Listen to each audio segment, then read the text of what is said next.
নামাজ পড়ো সেইভাবে যেভাবে আমাকে নামাজ পড়তে দেখছো। সুবহানাল্লাহ ওয়া বিহামদিহি। হুজুরের মতো নামাজ পড়তে হবে। নামাজে দাঁড়ায়া হায়রে কপাল, মসজিদে ঢুকতে যত দেরি, বেরোতে দেরি নেই। বাইরেতে পারলেই যেন বাসে। তারপরে ইমাম যদি আত্তাহিয়াত পড়তে একটু দেরি করে বসে, পিছন থেকে সমানে সিগন্যাল আসতে থাকে। লক্ষ্য করছেন আপনারা? এর নাম ফাইজলামি। এটার নাম কি? এই ফাইজলামি করার অধিকার নাই তোমার। ইমামকে তুমি ডিকটেট করতে পারো না। ইমামকে হুঁশিয়ার করার জন্য যদি কাশি দিয়ে থাকো, তোমার নামাজ ফাসেদ হয়ে যাবে। নামাজের ভিতরে কাশি দিয়ে ইমামরে শুনায় দেয় যেন, ইমাম সাহেব আমার মামলা তো ডিসমিস হয়েছে কখন, আপনার খবর কি? কোন মকামে আছেন এখন? নামাজ সোজা হয়ে দাঁড়াতে হবে, তাদিল আরকান ঠিক রাখতে হবে। তাদিল শব্দের অর্থ হলো বরাবর করা। রুকুর ভিতরে থাকবেন যতক্ষণ, দাঁড়িয়ে থাকবে ততক্ষণ, অন্তত এক তাসবিহ পরিমাণ তো বটেই। সেই পরিমাণ সোজা হয়ে দাঁড়ানো হয় না, ওয়াজিব তরফ হয়ে যাচ্ছে। আমার বন্ধুগণ, নামাজ যদি না হলো, যার নামাজ আছে তার সব আছে, যার নামাজ নাই তার ফাউন্ডেশন নাই, ঈমানও নাই। রুকুর ভিতরে যতক্ষণ থাকবেন, রুকুর থেকে দাঁড়িয়ে রব্বানা লাকাল হামদ হামদান কাসীরান তাইয়িবান মুবারাকান ফি, একজন সাহাবী এই দোয়া পড়েছিলেন। হুজুর বললেন, ও সাহাবী, তুমি যখন এই দোয়া পড়তেছিলে তুমি জানো না আমি নবী, আমি দেখি, তুমি তোমরা দেখতে পাও না, আমি দেখতেছিলাম ফেরেশতারা তুমি এই যে দোয়াটা পড়তেছিলে রুকু থেকে দাঁড়াইয়া, তোমার আমল নামায় নেকি কে কত বেশি লিখবে তা নিয়ে ফেরেশতারা প্রতিযোগিতা করতেছিল।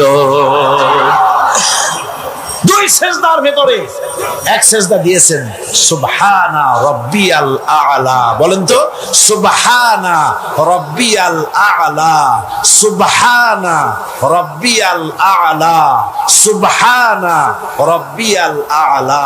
সময় লাগে না? লক্ষ্য করে দেখেন যে মুরগিতেও এত তাড়াতাড়ি দানা খাইতে পারে না যত তাড়াতাড়ি সেজদা দিয়ে উঠে যায়। একটা সেজদায় যত সময় লাগলো, দুই সেজদার মাঝখানে ততখানি সময় দিবেন। আল্লাহুম্মা গফিরলি ওয়ারহামনি ওয়াফিনি ওয়াহদিনি ওয়ারযুকনি। হুজুর এই দোয়াগুলি করতেন, আরে কি সুন্দর দোয়া। আল্লাহ আমারে মাফ করে দাও, আমারে সুস্থ করো, আমার উপরে রহম করো, আমাকে তুমি রিজিক দান করো। সুবহানাল্লাহ। আবার নামাজের মধ্যে দোয়া কবুল হয় বেশি। সাহাবী জিজ্ঞেস করেছেন, ইয়া রাসূলুল্লাহ, বান্দা কখন আল্লাহর বেশি নিকটে হয়ে যায়? নবী বলেছেন, বান্দা যখন সিজদা দেয় আল্লাহর বান্দার ভিতরে কোনো হিজাব আর থাকে না। রাসূলুল্লাহ বলেছেন, সিজদা যখন দিবে নামাজের মধ্যে তখন মনে করবে যেন আল্লাহ রাব্বুল আলামিনের কদম মোবারকের উপরে কপালটা রেখে দিছো। এরকম নামাজ পড়ে। সালাম ফিরালে বলে ইমামের সাথে সাথে নয়, ইমামের সালাম হয়ে যাবে তারপরে সালাম ফিরা। এরপরে ইমামের সালাম ফিরানো হয়ে গেল, তারপরে পড়েন আল্লাহু আকবার। কি বলবেন? এরপরে তিনবার পড়বেন আস্তাগফিরুল্লাহ আস্তাগফিরুল্লাহ আস্তাগফিরুল্লাহ। দোয়াগুলি সঠিকভাবে পড়তে হবে। তাওহীদের ৪র্থ নম্বরের দাবি হলো নামাজকে সঠিকভাবে আদায় করতে হবে। আমার ভাইরা, নামাজ ছেড়ে দিলে হবে না। আজকের এই মাহফিলের ভিতরে যত তরুণ এসেছেন, যুবক এসেছেন, শিক্ষক এসেছেন, মা বোনেরা এসেছেন, পেশাজীবী ডাক্তার এসেছেন, কৃষিজীবী এসেছেন, সব মানুষের কাছে আমি যদি একটা দাবি করি, আপনারা আমার এই দাবিটা মানবেন কিনা? মানবেন? আমার দাবি আপনাদের কাছে, তাওহীদের দাবি আপনাদের কাছে এই, আসুন ওয়াদা করি, যতক্ষণ এত বড় ফরজ যে নামাজ না পড়লে জাহান্নামে যেতে হবে, নামাজ না পড়লে ইমাম থাকবে না, মুসলমান বলে দাবি করার কোনো হক নাই, এই যখন অবস্থা, এই নামাজ যতদিন না আজরাইল আমাদের শিয়রে না আসতেছে ততদিন পর্যন্ত নামাজ ছেড়ে দেব না। এই ওয়াদা কি করতে পারেন? হাত উঁচু করে দেখান, হাত উঁচু করে দেখান। আলহামদুলিল্লাহ। হাত উঁচু করে রাখেন, আল্লাহ দেখুক। হাত উঁচু করে রাখেন, আল্লাহ দেখুক। আলহামদুলিল্লাহ। হাত নামান, হাত নামান। আল্লাহ পাক কবুল করুন। জোরে কোন আমিন, আরো জোরে বলেন আমিন। আজকের এশা থেকে শুরু হবে। আজকে অনেকেরই বলি, ভাই নামাজ পড়ো না কেন? নামাজটা পড়ো। হুজুর দোয়া করেন, চেষ্টা করতেছে। তুমি হুজুর বকি পাগল পাইছো নাকি? তুমি নামাজ পড়বা, তাতে দোয়া লাগবে কেন? তুমি তো একথা কখনো বলো না, হুজুর দুপুরে ভাত খাবো, একটু দোয়া করুন যেন খাইতে পারি। রান্না করবা, প্লেট আছে বাড়ি, চাউল আছে, রান্না করো, প্লেটে নিয়ে জমের খাওয়া খাও। তুমি নামাজ পড়বা, কুয়ায় পানি আছে, টিউবওয়েলে পানি আছে, মসজিদ আছে, যাই নামাজ পড়ো। দোয়ার দরকারটা কি? ইচ্ছার দরকার, চেষ্টার দরকার। সুতরাং সব অজুহাত ছেড়ে দিতে হবে। আগে নামাজ। আর্মি হন, বিডিআর হন, পুলিশ হন, ডিসি হন, আল্লাহ স্মরণ করে সবাই। তুমি আল্লাহ স্মরণ থেকে নাফরমান হয়ে গিয়েছো। ফজরের সময় উচিত সেজদা দিয়া প্রমাণ করো, আল্লাহ এই দিন শুরু করলাম তোমার গোলামির মাধ্যমে।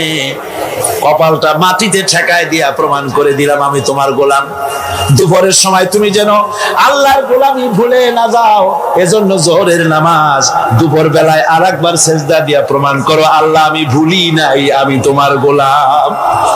আসরে আরেকবার, দিন যখন শেষ হয়ে যায় মাগরিবের সময়, দিন শেষে আরেকবার স্মরণ করিয়ে দিচ্ছি নিজেকে, আল্লাহ আমি তোমার গোলামি ভুলি নাই, আমি তোমার গোলাম। মাথাটা আবার ঘষলাম। রাতে যখন বিছানায় শুয়ে যাও, ঈশার নামাজের সময় আবার মাথাটা সেজদা দাও, গোলামির নমুনা দেখায় দাও, আল্লাহ এবার শুতে যেতেছি, তোমারে সেজদা দিয়া তারপরে শুতে গেলাম। আমি সবসময় তোমার গোলাম। কার গোলাম? চিল্লা এখন, কার গোলাম? সুতরাং ছাত্র ভাইরা, মা বোনেরা, ছেলেরা, ভাইয়েরা, যুবকরা, তরুণেরা, পেশাজীবী, কৃষিজীবী, সাংবাদিক যারা আসছে, সকলের প্রতি দাবি, এই যে ওয়াদা করেছেন, হাত উঁচু করছেন, দেখছে কে? সাক্ষী কে? আজ এশা থেকে আমল করবেন। মনে করবেন আজ না, এই কাল পরশু থেকে শুরু করব। কাল পরশু আপনি বাঁচবেন, কোন পাগলে বলছে? কোন প্রমাণ আছে তার? কোন প্রমাণ আছে? নাই। সুতরাং 5 ওয়াক্ত নামাজকে সঠিকভাবে আদায় করতে হবে। এটাই হলো, এটা কি? তাওহীদের 4th নম্বরের দাবি। 5ম নম্বরের দাবি হলো আল্লাহর হুকুম পালনকারী বান্দায় পরিণত হতে হবে। আল্লাহ যা হুকুম করেছেন তা সব মেনে নিতে হবে। ফাইলাহুকুম ইলাহু ওয়াহিদুন ফালাহু আসলিমু ওয়া বাশশিরিল মুখবিতিন। অতএব তোমাদের আল্লাহ রাব্বুল আলামিনের সামনে, এক আল্লাহর সামনে আনুগত্যের মস্তক অবনত করে দাও। আর আনুগত্যকারীদের জন্যই রয়েছে আল্লাহর সুসংবাদ। তাদের জন্য খুশখবরি আছে জান্নাতের, যারা নাকি আনুগত্য করে, যারা মাথা নত করে আল্লাহর দরবারে, তাদের জন্যই শুভ সংবাদ আছে। তাওহীদের 6ষ্ঠ দাবি। তাওহীদের 6 নম্বরের দাবি হলো আল্লাহ কি ভয় করতে হবে। কারে ভয় করা লাগবে? ভয় করবেন কারে? ইয়া আইয়ুহাল্লাযীনা আমানুত্তাকুল্লাহা হাক্কা তুকাতিহি ওয়া লা তামুতুন্না ইল্লা ওয়া আনতুম মুসলিমুন। ইয়া আইয়ুহাল্লাযীনা আমানু, হে বিশ্বাসীরা, ভয় করো আমি আল্লাহকে। ভয় করার মতো যেমনটি ভয় করা উচিত তেমনটি ভয় করো। দিনের বেলা ভয় করবেন, রাত্রে বুঝি করবেন না নাকি? কি গান? দিনে যে আল্লাহ দেখে, রাত্রে বুঝি দেখে না? অফিসে দেখে না? সব জায়গায় দেখে, সব জায়গায় দেখে। আপনি যদি ঘুষ খান, আল্লাহ টের পায় না? কোন টের পান কিনা?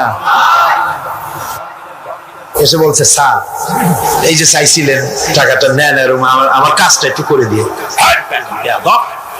রোজার দিন ওই টাকা কি হাতে নেওয়া যায়? আশ্চর্য কথা, আপনি তো টাকা চাইছিলেন, চাইছি তাই কি হয়েছে? রোজা রেখে ওই সব টাকা হাতে নেওয়া যায় নাকি? করবো কি? টেবিলের ড্রয়ারে থুয়ে যাবে। টেবিলের ড্রয়ারে টাকা থুইয়া তারপরে লোকটা বলতেছে, স্যার আপনি যা করলেন আমার একটা গল্প মনে পড়ে গেল, যদি কিছু মনে না করেন। কয় বলো কি গল্প? কয় যে একটা লোক খুব বেশি পাকা ফজলি আম দিয়া দুধ দিয়া ভাত মাখাইয়া খাচ্ছিল। তারপরে ছেলেকে ডেকে বলছে, এই বল্টু চামচ নিয়ে আয়। কয় বাবা হাত দিয়ে তো ভাত খাচ্ছিলে, আবার চামচ কেন? কয় তুই তার বুঝবি কি, আমটা এত বেশি পাকা যে দুধ দিয়ে যখন মাখাইছি একেবারে আমাশা রুগীর বিষ্ঠার মতো লাগে, সেই জন্য হাত দিয়া খেতে ঘৃণা করে বলে চামচ দিয়ে খাইতে চাইছি।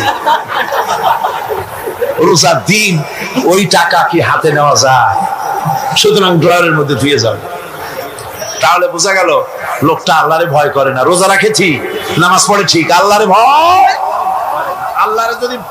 আল্লাহর ভয় যদি অন্তঃকরণে থাকে ঘুষ খেতে পারে না। জোরে বলেন পারে, জোরে বলেন পারে, পারে না। এই যে ঘুষ খাও, গরিব মানুষেরা ঘুষ দেয় কাজ আদায় করার জন্য, কিন্তু টাকায় বরকত হয় না। বেতন পায় 5,000 টাকা, কিন্তু বাড়িতে রঙিন টেলিভিশন, ডিশ অ্যান্টিনা, ঠেলা কথা, পোলাও কোরমার অভাব নাই, বড় বড় পাঙ্গাস হুজুরের বাড়ি হাজির, তারপরে খাসির চর্বি, জব্বের খাওয়া খায়। বেতন 5,000, মাসে ইনকাম করে লাখখানেক টাকা, কিন্তু বরকত নাই। কিরকম বরকত নাই? ঘরে আসছে, সারাদিন খাটাখাটনি করে এসে দেখে মেয়ে একটা গড়াগড়ি করতেছে। কি হয়েছে তোর? আমার পেটে ব্যথা। আর একটা দাঁড়ায় রয়েছে, তোর হয়েছে কি? আমার জেনে ধরছে। বউ মাথা ধরে বসে আছে, তোমার কি? আমার মাথা যায় সিরিয়া বেদনার চোটে। ছেলে একটা দাঁড়ায় এলা হয়, তোর কি হয়েছে? কয় আমি মরবো। এখন ওজারে টাকা দাও, বৌদ্ধরে টাকা দাও, মৌলবীরে টাকা দাও, তারে পয়সা দাও, ওজা আনো, বৌদ্ধ আনো, ডাক্তার আনো, আনতে আনতে কামাই করছিল 1 লাখ, খরচ হয়ে গেল 1.5 লাখ। হারামে বরকত নাই। হারামে বরকত আছে? বরকত নাই। দেখেন না কুত্তার বাচ্চা হয় কয়টা বছরে? হ্যাঁ, শ্রীরমান কুত্তা নাই, কটা হয় বাচ্চা বছরে? 7টা 8টা। অর্থ আর কোন জন্ম নিয়ন্ত্রণের বালাই নাই, জন্মের হওয়া হয়। এই যে কুত্তা এত হওয়া হইল, সব কুত্তা যদি বাঁচত, আপনারা রাস্তায় হাঁটতে পারতেন? হাঁটতে পারতেন? কুত্তার জ্বালায় হাঁটতে পারতেন না, যেহেতু ওটা হারাম। জন্মের হওয়া হইল, অত কোনো বরকত নাই। আর গরু হলো হালাল। গাবি বাছুর দেয় কয়টা? কয়টা? মাত্র 1টা বছরে। আর তারপরে মুসলমানেরা কুয়াতুল মুসলিমিন, জন্মের খাওয়া খায় এই গরু।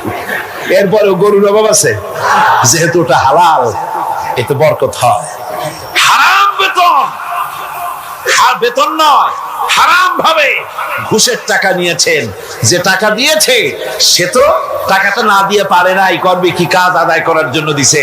টাকাটা দেয় আর একটু কোষ্টা হাসি হাসে, হাসিও না কান্দাও না, একটা বেটকি দেওয়ার মতো অফিসের সামনে দিয়া তারপরে বাড়ির দিকে যায় আর বলে, আল্লাহ এতগুলি টাকা আমার নিল, ওরে কলেরা দিয়ে ওর পুষ্টি সাফ করে দিও। এই বদদোয়া করে, এই বদদোয়া করে। তাই ঘুষখোর অফিসারদের কামাই রুজিতে বরকত নাই। কথা ঠিক কিনা? ঘুষ ছাড়ো, ঘুষ হারাম, পায়খানার মতো হারাম, শুয়োরের মাংসের মতো হারাম। ঘুষ হারাম, সুদ হারাম। সুতরাং আল্লাহর ভয় করো। ইমানের 6 নম্বরের দাবি, ভয় করতে হবে কাকে? আল্লাহ রাব্বুল আলামিনকে ভয় করতে হবে। 7 নম্বরের তাওহীদের দাবি হচ্ছে সাহায্য চাইতে হবে কেবলমাত্র আল্লাহ রাব্বুল আলামিনের কাছে। প্রত্যেক নামাজের ভিতরেই তো আমরা বলি, ইয়্যাকা না'বুদু ওয়া ইয়্যাকা নাস্তাঈন। পড়েন সবাই, ইয়্যাকা না'বুদু ওয়া ইয়্যাকা নাস্তাঈন। একমাত্র আমি তোমার গোলাম, আর তোমার কাছে সাহায্য যাচিয়া করি। নামাজের মধ্যে এই কথা কইয়া তারপরে সাহায্য চান মানুষের কাছে গিয়া, ছেলে দাও, মেয়ে দাও, স্বাস্থ্য ভালো করো, এই সমস্ত কথা গিয়া বলেন। হে, সম্পূর্ণ উল্টা খাসলা, শিরকের মধ্যে মুবতালা হয়ে যাচ্ছেন। চাইতে হবে আল্লাহর কাছে, গোলামিটা হবে আল্লাহর। গোলামিটা হবে কার? সেই গোলামি কোথায়? নামাজে শুধু না, শুধু নামাজে নয়, নামাজটা পড়েন যার হুকুম মতো, রোজা রাখেন যার হুকুম মতো, দোকান চালাতে হবে তার হুকুম মতো। দোকানে গিয়ে দেখা যায় দোকানদার ওজন যখন দেয়, আল্লাহ বলেছেন ওজনে কম দিও না। বান্দা এমন ভাবে দাড়ি পাল্লা ধরে, ক্রেতা মনে করে আমারে বুঝি 1 কেজির জায়গায় 1.5 কেজি দিছে। বাড়ি এনে মেপে দেখবেন 1400 টাকার বেশি না। ঠিক কিনা? মাপে কম, পরিমাণে কম। তাহলে তো গোলামি হলো না। জমিনের আইল ঠেলে জনমের ঠেলা। একদিকে নামাজ পড়ে, আল্লাহরে বলে ইয়াকা নাবুদু, তোমার গোলামি করি।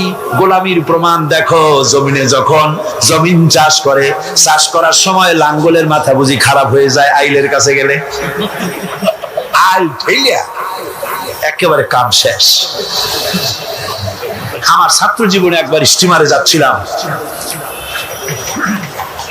কোন এক জায়গায়, বিছানা রাখা একজন লোককে বললাম, ভাই আমার বিছানাটা দেখেন, আমি উজু করে আসি। হায়, উজু করে এসে দেখি আমার বিছানা এমন অবস্থা রাখছে যাতে আমার কাইতে হওয়ার উপায় নেই, এমন ভাবে চাপিয়া এতটুকু করে বেড়াচ্ছে। বললাম, হাসি মুখে বললাম, ভাই আপনার এই আচরণে প্রমাণ হলো মাত্র 6-7 ঘন্টার জার্নিতে বা 12 ঘন্টার জার্নিতে আপনার আমার বিছানার আইল যখন ঠিক রাখতে পারেন নাই, আপনার জমিনের কাছে যার জমিন আছে সে আইলও আপনি ঠিক রাখতে পারছেন বলে মনে হয় না। রাসূলুল্লাহ বলেছেন, লানাল্লাহ মান গায়্যারা মানারা, যে ব্যক্তি জমিনের আইল টেরা বাঁকা করে তার উপরে আল্লাহ লানত, আল্লাহর অভিশাপ। আল্লাহর কাছে বললেন, আল্লাহ ইয়াকা নাবুদু, তোমার গোলামি করি। এই গোলামির প্রমাণ দিতে হবে, বাজারে দিতে হবে, হাটে দিতে হবে, দোকানে দিতে হবে, অফিসে দিতে হবে, আদালতে দিতে হবে, কলে দিতে হবে, কারখানায় দিতে হবে, সেক্রেটারিয়েটে দিতে হবে, বঙ্গভবনে দিতে হবে, কলেজে দিতে হবে, বিশ্ববিদ্যালয়ে দিতে হবে, রান্নাঘর থেকে শুরু করে বঙ্গভবন পর্যন্ত সব জায়গায় গোলামি হবে কার? চিল্লায় বলেন, কার গোলামি? আল্লাহর গোলামি। এরপরে 9 নম্বরে তাওহীদের দাবি, সেটা হচ্ছে আনুগত্য, আল্লাহর আইনের আনুগত্য করা লাগবে। আমার বন্ধুগণ, আনুগত্য করতে হবে কার বলেন? আল্লাহ পাকের আনুগত্য করতে হবে, আর হেদায়েত চাইতে হবে। 8 নম্বর, 7 নম্বর বলেছিলাম আমি সাহায্য, 8 নম্বরে হলো হেদায়েত। হেদায়েত চাইতে হবে কার কাছে? কার কাছে? আল্লাহ শিখায় দিচ্ছেন। প্রত্যেক নামাজের ভিতরে আমরা বলি ইহদিনাস সিরাতাল মুস্তাকিম। পড়েন সবাই, ইহদিনাস সিরাতাল মুস্তাকিম। হায় আল্লাহ, হেদায়েতের একটা রাস্তা চাই, কিচ্ছু চাই না। ভিক্ষার মতো নামাজের মধ্যে বলতেছে, আল্লাহ কিচ্ছু চাই না, একটা সরল রাস্তা চাই, সোজা রাস্তা চাই। কিরকম রাস্তা? সিরাতাল্লাযীনা আন'আমতা আলাইহিম গায়রিল মাগদুবি আলাইহিম ওয়ালাদ-দাল্লিন। এমন রাস্তা চাই যে রাস্তা চললে নিয়ামত পাওয়া যায়। অভিশপ্তদের রাস্তা, পথভ্রষ্টদের রাস্তা চাই না। নিয়ামত প্রাপ্ত হচ্ছে নবীর, সিদ্দিকীর, শুহাদা, সালিহিন, ওই রাস্তা চাই। হেদায়েতের রাস্তা চাইতে হবে আল্লাহর কাছে। নামাজের ভিতরে আমরা যে হেদায়েতের রাস্তা চাইলাম আল্লাহর কাছে, আল্লাহ রাব্বুল আলামিন এই আমাদের এই চাওয়ার জবাবে আল্লাহ পাক বলেন, আমার কাছে রাস্তা চেয়েছো, এরই জবাবে 30 পারা কোরআন শরীফ দিলাম, এটাই হেদায়েতের পথ। আর জবাব দিলেন আল্লাহ, সূরা ফাতিহার জবাব সূরা ইয়াসিনের মধ্যে আল্লাহ দিয়ে দিয়েছেন। সূরা ফাতিহায় আমরা বললাম ইহদিনাস সিরাতাল মুস্তাকিম, হায় আল্লাহ সোজা রাস্তাটা দেখাও। সূরা ইয়াসিনে গিয়ে আল্লাহ জবাব দিয়ে দিলেন, ও বান্দা তুমি আমার কাছে সোজা রাস্তা চেয়েছো, শোনো, ওয়া আনি'বুদুনি হাযা সিরাতুম মুস্তাকিম, আমার গোলামি কর, আমার দাসত্ব কর। হাযা সিরাতুল মুস্তাকিম, এটাই হলো সহজ সরল রয়াল রোড, যা শুরু হলো দুনিয়া থেকে, শেষ হলো জান্নাতুল ফেরদাউসে গিয়া। যেরকম সুবহানাল্লাহ। সুতরাং হেদায়েত চাইতে হবে কার কাছে? আল্লাহর কাছে। আল্লাহর কাছে হেদায়েত চাইলাম, আল্লাহ কোরআন দিলেন আর নবী দিয়া দিলেন। নবীর কাছ থেকে হেদায়েতের নমুনাটা নিতে হবে। একজন বদবী, একজন গ্রাম্য লোক রাসূলের কাছে এসে প্রশ্ন করেছিলেন, হুজুর আমি গ্রাম্য মানুষ, সব সময় আপনার খেদমতে আসতে পারি না, আমি গরিব মানুষ, হুজুর আমাকে আপনি বলে দেন তাওহীদ কারে বলে, রিসালাত কারে বলে, আখিরাত কারে বলে, ঈমান কারে বলে। হুজুর সব তারে ব্যাখ্যা করে শোনায় দিলেন। লোকটা যাওয়ার সময় বললেন, ইয়া রাসূলুল্লাহ, আল্লাহর নামে কসম করে বলি, ঈমান, রিসালাত, আখিরাত, ইহসান, তাওহীদ ইত্যাদির যে ব্যাখ্যা আপনি দান করলেন, এর থেকে আমি এক চুলও বাড়াবো না, এক চুলও আমি কমাবো না। এই বলে লোকটা যখন বিদায় হতে লাগলো, আল্লাহর নবী উপস্থিত সাহাবীদের বললেন, সাহাবীরা, এই দুনিয়ায় বেঁচে থাকা অবস্থায় যদি কোনো বেহেশতি মানুষ দেখে চোখ শীতল করতে চাও, তাহলে এই বান্দার দিকে তাকায় দেখো, সে আল্লাহর জান্নাতি। কারণ সে বলেছে, রাসূল ইসলামের যে ব্যাখ্যা আপনি দিয়েছেন, এর থেকে এক চুল বাড়াবো না, এক চুল কমাবো না। এর নাম ঈমান। এর নাম কি? সিল্লাকনের নাম কি? আজ মুসলমানের কপাল পুড়ছে। কেন মুসলমানদের কপাল পুড়েছে? রাসূলুল্লাহর কাছে থেকে ঈমান, ইসলাম, তাওহীদের ব্যাখ্যা নিতে চায় না। খাজা বাবাই কি কয়, হুজুর কেবলা কি কয়, কোন দেশ থেকে কোন হুজুর কেবলা আসলো, তিনি কি ব্যাখ্যা দিলেন, সেই ব্যাখ্যা অনুযায়ী যায়। ওই ব্যাখ্যা কোরআনে বা হাদিসে আছে কিনা একটু যাচাই পর্যন্ত করে না। জোরে কর নাউজুবিল্লাহ। কোন পীর সাহেব যদি বলেন এভাবে পাগড়ি বাঁধো, আমি যদি দেখি হাদিসে ওরকম পাগড়ি বেঁধেছেন রাসূল, অবশ্যই পীর সাহেবের কথা মানবো। কিন্তু পীর সাহেব যদি এমন পাগড়ি বাঁধার কথা বলেন যেরকম হুজুর বাঁধেন নাই, সাহাবীরা বাঁধেন নাই, সে পীর যেখান থেকে আসুক না কেন, সে পীরের কথা মানি না। বলেন ঠিক কিনা? জোরে বলেন ঠিক কিনা? পীর সাহেব আমার জিকির শিখান, আমি যদি দেখি আমার রাসূলুল্লাহ ওই রকম জিকির করেছেন, নবীর সাহাবীরা ওই রকম জিকির করেছেন, পীর সাহেবের কথা মাথা পেতে মেনে নেব, যেহেতু তিনি আমার রাসূলের কথা বলেছেন, আমার রাসূলের সাহাবীদের মতো বলেছেন। আর যদি দেখি পীর সাহেব এমন জিকির শিখান, এমন ওজিফা শিখান, যেই জিকির, যেই ওজিফা আল্লাহর রাসূল করেন নাই, সাহাবীরা করেন নাই, আল্লাহর কসম ওই পীরের ওজিফা মানি না। ঠিক কিনা গো? এর নাম হলো ঈমান। এর নাম কি? রাসূলুল্লাহ চাইতে ইসলামের নতুন করে ব্যাখ্যা মানি না। রাসূল যেটা দিয়েছেন এটাই আসল পথ, এটাই আসল পথ, জান্নাতে যাওয়ার পথ, আর কোন পথ না। বন্ধুগণ, 9 নম্বরের তাওহীদের 9 নম্বরের দাবি হলো আল্লাহর আইনের আনুগত্য করতে হবে। কার আইনের আনুগত্য? আল্লাহ পাক বলেন, ইত্তাবিউ মা উনজিলা ইলাইকুম মির রাব্বিকুম ওয়া লা তাত্তাবিউ মিন দুনিহি আউলিয়া। নাম আর হাতির নাম সূরা আছে, নাম কি? ফিল। বরং পিঁপড়ার সূরাটাই বড়। আবার লোহান নামের সূরা আছে, মাকড়সার নামে সূরা আছে, মধুমক্ষিকার নামে সূরা আছে। এই পৃথিবীর অর্ধেক জনশক্তি নারী, সে মেয়ে লোকের ব্যাপারেও সূরা আছে। আছে কিনা কোন? এসব কথা আমি আগামীকাল বলবো ইনশাআল্লাহ। আল্লাহ পাক বলেন, তিবিয়ানান লিকুল্লি শাই, খুলে খুলে সব কথা কোরআন শরীফের মধ্যে আমি বলে দিয়েছি। সুতরাং মানব রচিত সব মতবাদ ছেড়ে দিয়ে মানব রচিত সব মতবাদ দুপায়ে দোলে আসতে হবে কোরআনের ছায়াতলে। কোথায় আসতে হবে? কোরআনের ছায়াতলে আসতে হবে। সব ভুলে যেতে হবে, সবকিছু অন্ধকার, আর ইসলাম হলো নূর। এই পৃথিবীতে আপনারা আমাকে বলেন, সমাজতন্ত্র আল্লাহর তৈরি না মানুষের তৈরি? পুঁজিবাদ আল্লাহর তৈরি না মানুষের তৈরি? ধর্ম নিরপেক্ষতাবাদ আল্লাহর তৈরি না মানুষের তৈরি? কমিউনিজম আল্লাহর তৈরি না মানুষের তৈরি? জাতীয়তাবাদ আল্লাহর তৈরি না মানুষের তৈরি? আর ইসলাম কার তৈরি বলেন? এ কোরআন কার তৈরি বলেন? এই কোরআন শরীফের ভিতরে আল্লাহ রাব্বুল আলামিন গ্যারান্টি দিতেছেন, ফামান তাবিআ হুদায়া ফালা খাউফুন আলাইহিম ওয়ালা হুম ইয়াহজানুন। এই কোরআন যারা মেনে চলবে তাদের জন্য কোনো ভয় নাই, তাদের জন্য কোনো চিন্তা নাই। লা খাউফুন আলাইহিম ভয় নাই চিন্তা নাই। কিসের ভয় নাই, কিসের চিন্তা নাই? কোরআনের আইন যে দেশ মানবে, কোরআনের আইন যে দেশ, যে রাষ্ট্র, যেই জনগণ মানবে, তাদের জন্য খাওয়া পড়া, শিক্ষা, চিকিৎসা, বাসস্থানের চিন্তা থাকবে না। আর হত্যা, দর্শন, হাইজাক, লুট ইত্যাদির কোনো ভয়ও থাকবে না। দুনিয়া শান্তি পাবে, কিয়ামতের দিন জাহান্নাম থেকে আল্লাহ মুক্তি দিয়ে দিবেন। জোরে বলেন সুবহানাল্লাহ। সুতরাং এই কোরআনের দিকে আসতে হবে, কোরআনের দিকে আমাদেরকে এগিয়ে আসতে হবে। আল্লাহর গ্যারান্টি, খাওয়া পড়া, শিক্ষা, চিকিৎসা, বাসস্থানের গ্যারান্টি কে দিয়েছে? কোরআন দিয়েছে। কে দিয়েছে? কোরআন দিয়েছে। কোরআনের কথা বিশ্বাস হইল না, বিশ্বাস হইল কার কথা? নির্বাচনের সময় সলিমুদ্দিন এসে মঞ্চে দাঁড়ায় গেছে। একজন উনি দাঁড়াবার আগে একজন এসে বলল, ভাইয়ের আমার, বোনের আমার, এতক্ষণ ধরে যার বক্তব্য শোনার জন্য প্রচন্ড রৌদ্রের ভেতরে প্রতীক্ষায় ছিলেন, ইনি সেই গরিবের বন্ধু, শ্রমিকের শত্রু, নাকি জানি জনগণের কলিজার টুকরা, কৃষকের নয়নের মণি, সাধারণ মানুষের ঘিলুর চামড়া, অমুক সেরাগালি সাহেব।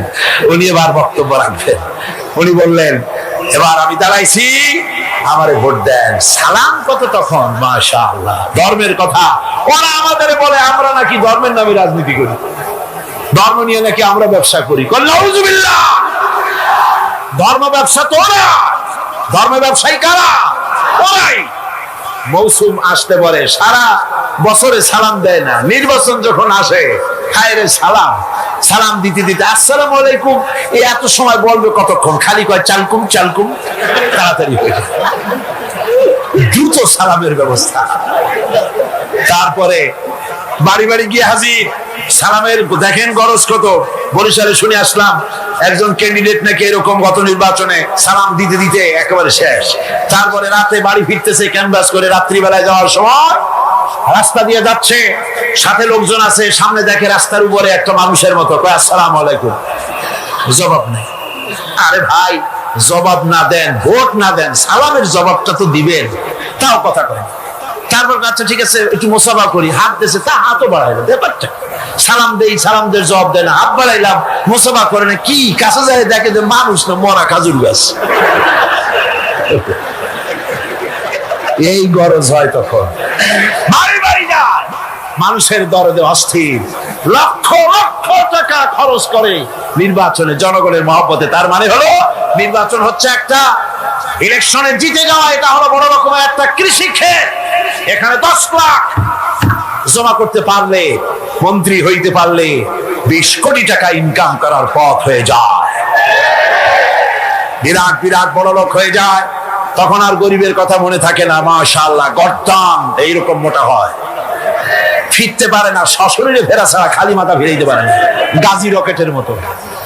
তারপরে পেট মাশাআল্লাহ এরকম, কুকুর মারা যায় পেটের উপরে। কোন হলে যদি ঢোকে,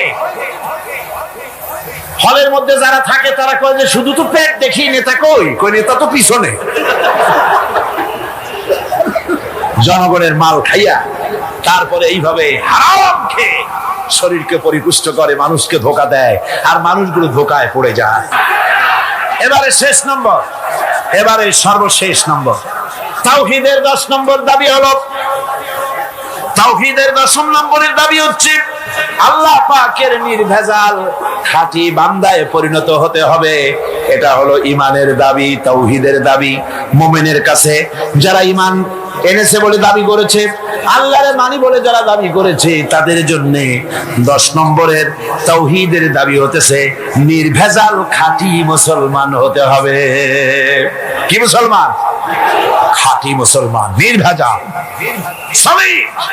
যার ভিতরে শিরক এবং বেদাত থাকবে না, ভয় করবে কেবলমাত্র আল্লাহকে, নামাজ পড়বে 5 ওয়াক্ত, সুদ খাবে না, ঘুষ খাবে না, জিনা করবে না, জমিনের আইল ঠেলবে না, আর বাঁচবে তো বাঁচবে আল্লাহর জন্য, মরবে তো মরবে। আল্লাহ রাব্বুল আলামিন শিখায় দিচ্ছেন, এরকম খাঁটি বান্দা হওয়ার জন্য বলো কুল ইন্না সালাতি ওয়া নুসুকি ওয়া মাহইয়ায়া ওয়া মামাতি লিল্লাহি রাব্বিল আলামিন। পড়েন সবাই, ইন্না সালাতি ওয়া নুসুকি ওয়া মাহইয়ায়া ওয়া মামাতি লিল্লাহি রাব্বিল আলামিন। নিশ্চয়ই আমার নামাজ, আমার কুরবানি, আমার হায়াত, আমার মওত সবকিছু ওই আল্লাহর জন্য, যিনি তামাম জাহানের পালনেওয়ালা রব। ওই আল্লাহর জন্য, আমার বেঁচে থাকা আল্লাহর জন্য, আমার মরে যাওয়া আল্লাহর জন্য, আমার নির্বাচন আল্লাহর জন্য, আমার ভোট আল্লাহর জন্য, আমার ক্যানভাস আল্লাহর জন্য, আমার সাদা আল্লাহর জন্য, আমার ব্যবসা আল্লাহর জন্য, আমার মরে যাওয়া আল্লাহর জন্য, আমার জন্ম থেকে শুরু করে মৃত্যু পর্যন্ত সব কাজ কার জন্য? জোরে বলেন, জোরে বলে কার জন্য? আল্লাহ পাক আমাদের জন্য একটি পবিত্র মাস আমাদেরকে দিচ্ছেন, দান করেছেন, যে মাসটির নাম হচ্ছে রমাদান। রমাদান হচ্ছে রামদুন, রা মিম দত। রম ধাতু থেকে উৎপত্তি, এর অর্থ হচ্ছে জ্বালানো, পুড়িয়ে দেওয়া, ভস্ম করে দেওয়া। রমাদান, রমজান মুবারকে যারা নাকি সিয়াম সাধনা করে, আত্মত্যাগ করে, অর্থাৎ তিতিক্ষা, ত্যাগ এবং তিতিক্ষা করে, রমজান মুবারকে আল্লাহ পাক যেভাবে রোজা চান ওইভাবে যারা রোজা রাখে, তাদের সমস্ত গুনাহ সমূহকে আগুন যেমন আবর্জনাকে জ্বালিয়ে দেয়, রোজা যদি সঠিকভাবে কারো হয় তাহলে তার গুনাহগুলিকে এইভাবে জ্বালিয়ে ভস্ম করে দেয়। সুবহানাল্লাহ বিহামদিহি। এই রমাদান আমাদের সামনে। আমি আমার আলোচনার শুরুতে আমি আপনাদের খেদমতে আরজ করতে চাই যে মাসটির মধ্যে আমরা প্রবেশ করতে যাচ্ছি, দুটি জিনিস আমাদের সামনে এখন। একটি হচ্ছে আমরা মাহে রমজানকে ইস্তেকবাল করতে যাচ্ছি, মাহে রমজান আমাদের সামনে।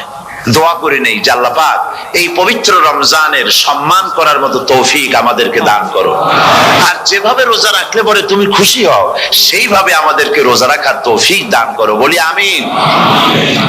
এটি হচ্ছে সর্বশ্রেষ্ঠ মাস আল্লাহ পাক মুসলমানদের জন্য দান করেছেন। আবারও বলি আলহামদুলিল্লাহ। কোরআন শরীফের মধ্যে আল্লাহ সমস্ত ইবাদতের কথা বলেছেন, কিন্তু ডিটেইলস আলোচনা করেন নাই। হজ করতে হবে, কিন্তু ওকুফে আরাফা করতে হবে, রমিয়ে হিজার করতে হবে, রমিয়ে জেবার করতে হবে, তারপরে 7 বার তাওয়াফ করতে হবে, সাফা মারওয়া সাই করতে হবে। এগুলি কিন্তু কোরআন শরীফে আসে নাই, ডিটেইলস আসে নাই। নামাজ পড়তে হবে, কিন্তু জোহরে কয় রাকাত, আসরে কয় রাকাত, মাগরিবে কয় রাকাত, এই রাকাতগুলি কিভাবে বিন্যস্ত করতে হবে কোরআন শরীফে তা আসে নাই, বর্ণনা করা হয়নি। যাকাত দিতে হবে, কিন্তু কত টাকা হলে কত টাকা দিতে হবে, কত মন ধান হলে কতটুকু দিতে হবে, কত ছাগল হলে, কত গরু হলে, কত পরিমাণ সোনা হলে, কত পরিমাণ রৌপ্য মজুদ থাকলে যাকাত দিতে হবে, এর বিস্তারিত বিবরণ কোরআন শরীফে আসে নাই।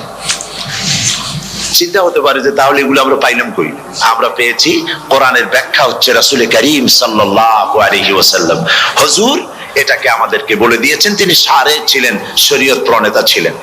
তো সমস্ত ইবাদতকে আল্লাহ পাক সংক্ষেপে সংক্ষেপে তিনি আউটলাইন অথবা গাইডলাইন তিনি দিয়েছেন আল্লাহ পাক।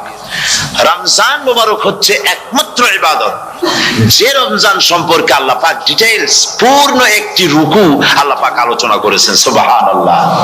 রোজা শুরু করবেন কোনখান থেকে, শেষ করবেন কোথায় গিয়ে, সফরে প্লেনে যখন চলবেন তখন আপনার রোজার অবস্থা কি হবে, যদি দেশে যান তখন কি হবে, অসুস্থ হলে কি হবে, কিভাবে রোজা রাখবেন, কিভাবে রোজা ভাঙবেন, তারপরে কখন শুরু হবে, কখন কি হবে ইত্যাদি বিস্তারিত বিবরণ।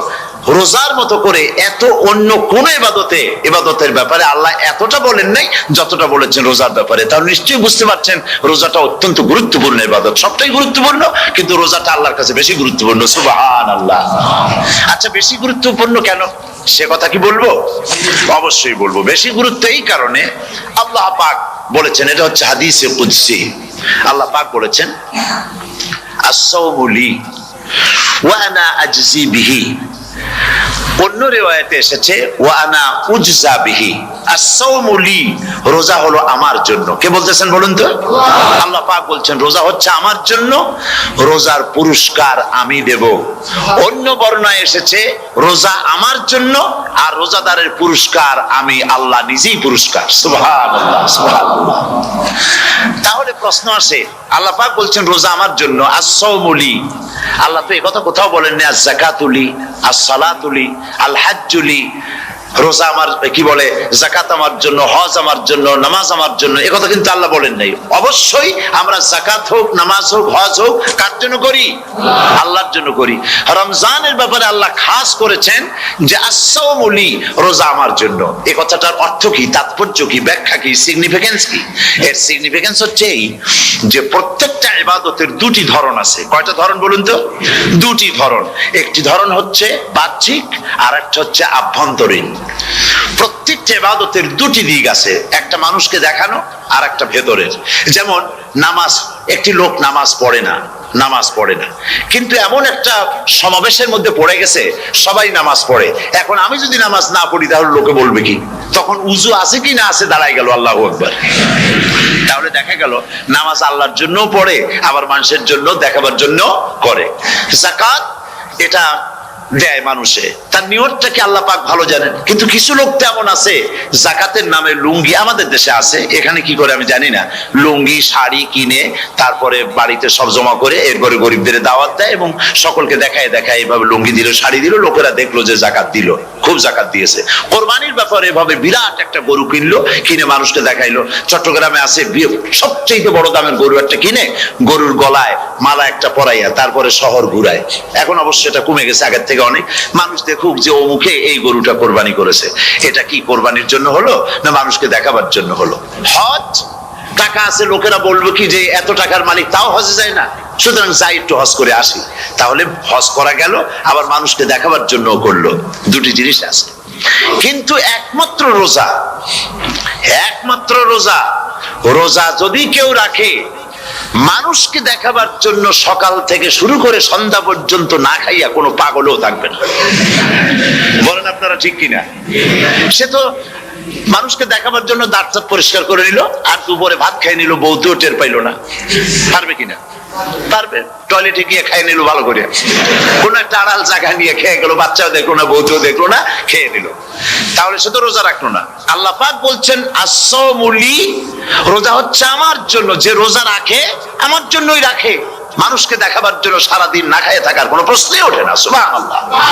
সুতরাং রোজা যে রাখলো সে আমার জন্যই রাখলো। ওয়া আনা আজজি বিহি, রোজার পুরস্কার আমি আমার হাত দিয়ে দেব। সুবহানাল্লাহ, আমার হাত দিয়ে দেব। ম্যানেজার যদি বলে এই কাজগুলি করলে পরে বেতন, নির্ধারিত বেতন পাবা, আর এইটা যদি করো তাহলে বেতনটা আমি দেবো আমার হাত দিয়া, তাহলে এমপ্লয় যারা তারা বুঝতেই পারবে যে মালিক যখন নিজেই দেবে তাহলে ম্যানেজারের মতো দেবে না, মালিক মালিকের মতোই বড় করে দেবে। তো আল্লাহ পাক ফেরেশতাদের কাছে এটা রাখেন নাই, সব নেকি তোমরা লেখো গিয়া, আর রোজার সওয়াব আমার হাত দিয়ে আমি দেব। সুবহানাল্লাহ। এরপরে আল্লাহ পাক বলছেন, অন্য রিওয়ায়াতে এসেছে রোজা আমার জন্য আর রোজাদারের পুরস্কার আর কিচ্ছু না, রোজাদারের পুরস্কার আমি আল্লাহ নিজেই পুরস্কার হয়ে যাব। সুবহানাল্লাহ। হাদিস শরীফে এসেছে রোজা রাখলে পরে ক্ষুধার কারণে, খালি পেটে থাকার কারণে টক্সিন জাতীয় এক প্রকারের গ্যাস তৈরি হয় পেটের ভেতরে, স্টমাকের মধ্যে, ফলে মুখে এক রকমের দুর্গন্ধের সৃষ্টি হয়। নবীজি বলেছেন রোজাদারের মুখের থেকে যে গন্ধ বের হয় আল্লাহ পাকের কাছে রোজাদারের মুখের গন্ধ মিস্ক আম্বারের চাইতে বেশি পবিত্র। আপনার মুখের গন্ধটাও আল্লাহর কাছে পবিত্র। রোজাদারের জন্য, রোজাদারদের জন্য জান্নাতের একটি দরওয়াজা খাস করে রাখা হয়েছে, যার নাম রায়্যান। এই দরওয়াজা রোজাদারদের জন্য, কেবলমাত্র রোজাদারেরা সেখান থেকে প্রবেশ করবে, আর কেউ প্রবেশ করতে পারবে না। এই রোজাদারদের সম্পর্কে আল্লাহ পাক বলেছেন, হাদিস শরীফে এসেছে, বুখারী শরীফের হাদিস, রাসূল করিম সাল্লাল্লাহু আলাইহি ওয়াসাল্লাম বলেছেন লিস-সাইমে ফারহাতান, ফারহাতুন ইনদা ফিতরিহি ওয়া ফারহাতুন ইনদা লিকাই রাব্বিহি। রোজাদারের জন্য দুইটা খুশি। কয়টা খুশি বলুন তো? কে বলছেন? আল্লাহ রাসূল বলছেন রোজাদারের জন্য দুইটা খুশি। লিসাইমে ফারহাতান, দুটি খুশি। ফারহাতুন ইনদা ফিতরিহি, একটা খুশি হচ্ছে ইফতারের সময়। এই ফিতরিহি দুটি কথা, এই একটি কথার দুটি ব্যাখ্যা হয়। একটা হচ্ছে ইফতারের সময়, ইফতারের কথা বলা হয়েছে, আর ঈদের কথাও এর মধ্যে বলা হয়েছে। ইফতারের সময় হলো একটা খুশি, আর একটা খুশি হচ্ছে ইনদা লিকাই রাব্বিহি, যখন রোজাদারের সঙ্গে আল্লাহ পাক দেখা করবেন তখন হবে আরেকটা খুশি। তার মানে হচ্ছে রোজাদারদের সঙ্গে স্পেশাল আল্লাহ রাব্বুল আলামিন সাক্ষাৎকারের ব্যবস্থা করবেন। সুবহানাল্লাহ। তাহলে দুটি জিনিস হলো, একটা হলো ইফতারের জন্য দুটা, রোজাদারের জন্য দুটা খুশি, একটা হলো ইফতারের সময়, আর একটা হচ্ছে আল্লাহর সঙ্গে যখন দেখা করবে। তো ইফতারের যে খুশিটা, এই খুশি রোজাদার ছাড়া কেউ বুঝবে না। ইফতার সারাদিন রোজা রাখার পর সামনে পেঁয়াজি, বেগুনি, সালাদ, তরমুজ, মিষ্টি, তারপরে আম্বালা সুইট মিটের নানান রকমের মিষ্টি, এরপরে মুড়ি, কত কিছু সব সামনে নিয়ে বসে আছে। দেখছেন অবস্থা? সমস্ত কিছু সামনে বসা, ঘড়ির দিকে তাকানো। আপনি যদি 5 মিনিট আগে খান, ফেরেশতা এসে মুখের উপর থাপ্পড় মারবে, বেটা খাইলি কেন? বলবে কেউ? বলবে না। কোন ফেরেশতা লাঠি নিয়ে দাঁড়ায় আছে? দাঁড়ায় নাই, কিন্তু আপনি খাচ্ছেন না কেন? সুবহানাল্লাহ, সুবহানাল্লাহ বলবেন না? অন্তত 1500 বছর আগে আল্লাহ রাব্বুল আলামিন নির্দেশ করে রেখেছেন, সূর্য সাদা হওয়া থেকে, পূর্ব দিগন্ত সাদা হওয়া থেকে শুরু করে পশ্চিম দিগন্তে যখন কালো হয়ে কালো রেখা দেখা দেবে, যখন মাগরিব হয়ে যাবে, সূর্যাস্ত যাবে, ততক্ষণ পানাহার আর স্ত্রী সম্ভোগ থেকে বিরত থাকো। 1500 বছর আগের আল্লাহ রাব্বুল আলামিনের এই নোটিশ কিভাবে কার্যকরী হচ্ছে উম্মতের মধ্যে, মুসলমানদের ভেতরে। খাবার সামনে আসে, পিপাসা লেগেছে, এখন তো পিপাসা লাগে না, খুব ঠান্ডার সময়, এখন রোজা রাখতে খুব মজা হবে, তাই না? খুব মজার রোজা। কিন্তু এই রোজা যখন জুন মাস আর জুলাই মাসে আসবে, তখন টের পায় মানুষ রোজা কাকে বলে। প্রচন্ড পিপাসা, সামনে সব খাবার পড়ে আছে, একটা খাবারের দিকে রোজাদারের হাত যায় না, ঘড়ির দিকে তাকায় আর চুপ করে বসে বসে আল্লাহর জিকির করতে থাকে। আল্লাহ কয়, ফেরেশতারা দেখ, এই বান্দা বানাইতে নিষেধ করছিলি। সুবহানাল্লাহ। আল্লাহ খুশি হয়ে যান। রোজাদার অপেক্ষা করতে থাকে, ঠিক যখন কাটায় সময়টা এসে গেছে, তখন আল্লাহর নাম করে খুরমা দিয়ে, পানি দিয়ে ইফতার শুরু করে দিল। আল্লাহ পাক খুশি হয়ে গেলেন। এই যে ইফতার, সারাদিন রোজা রাখা ইফতার করায় যে মজা, রোজা রাখলো না এরকম লোকেরাও কিন্তু ইফতার করে না? পুরান ঢাকায় আছে, ঢাকার তো কয়েকটা এলাকা আছে, পুরান ঢাকার লোকেরা নাকি বলে যে, যারা রোজা রাখে না তারা বলে যে, রোজা না রাখে একরকম পাপ করছি, আর ইফতার না করে কবিরা গুনাহ করবো নাকি, ইফতার তো করাই লাগবে। তো খুব মজা করে ইফতার করে তারা। তো সারাদিন রোজা রেখে পেঁয়াজি, ছোলা, বুট, মুড়ি খাওয়ায় যে মজা, সারাদিন ভাত খাইয়া তারপরে ইফতারের শরীক হওয়া, ছাগলে ঘাস খেলে যেমন লাগে ওইরকম তার মুখে লাগে, এই মজা পাবে না। রোজাদারের যে মজা লাগে সেই মজা সে পাবে না। সারা মাস রোজা থাকার পর, আল্লাহর হুকুম মেনে সারা রাত রোজা রাখার পর, তারপরে ঈদের দিনে জামা কাপড় পরিষ্কার করে, শেরওয়ানি গায়ে লাগাইয়া, পাঞ্জাবি পরে, আতর মেখে, এরপরে ঈদের জামাতে যখন দাঁড়ায় যায়, সে যে মজা পায়, সারা মাস রোজা রেখে ঈদের জামাতে গিয়ে সে যে মজা পায়, যে রোজা রাখলো না, ঈদের দিনে খুব জামা, পাজামা, সেন্ট এগুলো মেখে টেকে প্রথম কাতারে গিয়ে দাঁড়ায় গেছে, ও সেই মজা পাবে না। ওর মনের মধ্যে একটা চোর ভাব থেকেই যায়। সে মনে মনে ভাবে, এই জামাত আমার না, জোর করে আসছি, এইখানে দাঁড়াবার যোগ্যতা আমার নাই।